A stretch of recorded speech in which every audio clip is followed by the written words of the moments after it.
上次咧就總結咗兩種移民土耳其嘅方法，今次會同大家分享返移民去土耳其嘅優點同埋弱點嘅。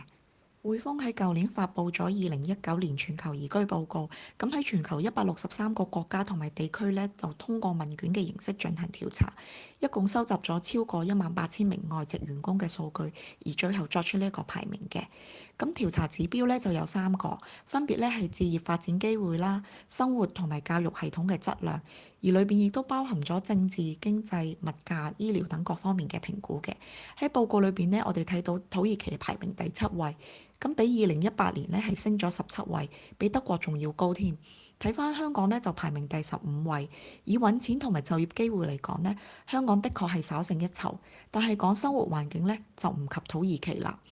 其實都有唔少其他嘅國家嘅人呢係移居嚟土耳其嘅，咁喺2018年呢，就有差唔多60萬人嚟到呢一個國家，咁證明呢土耳其係有一定嘅吸引力。而我今次呢，就綜合咗8大移民土耳其嘅優勢嘅。第一啦，就係呢度嘅生活水平低，咁之前都提過啦，我只係普通打工仔一名，咁即使勉強去到一個國家生活，但係之後又要憂柴憂米呢，咁其實都係冇意思嘅。而家我喺呢一度呢，慳慳地又唔使交租，咁一個月生活費呢1000蚊就搞掂㗎啦。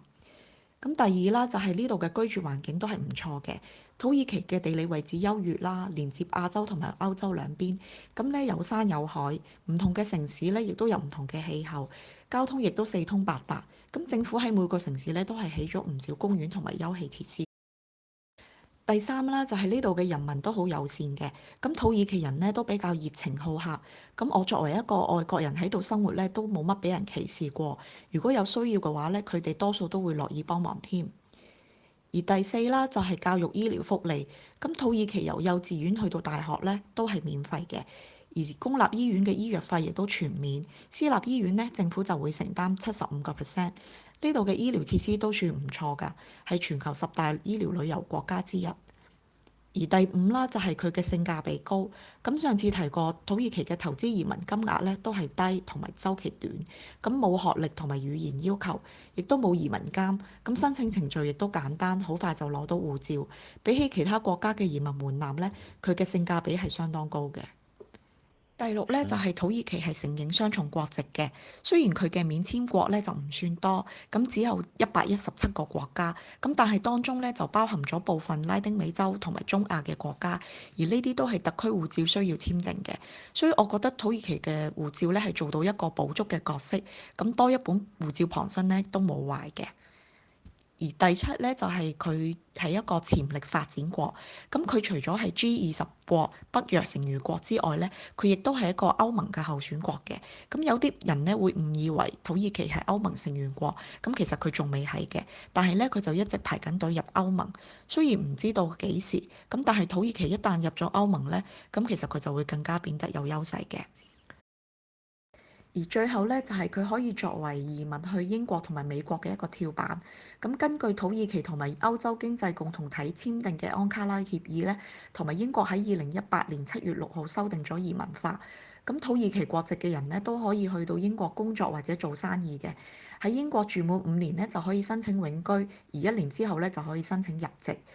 而美國方面呢，土耳其同埋美國係有雙邊投資條約嘅，咁佢係 E2 嘅簽證締約國，所以土耳其公民呢可以申請美國嘅 E2 投資者簽證，喺美國居住，簽證有效期呢就5年，到期可以續簽。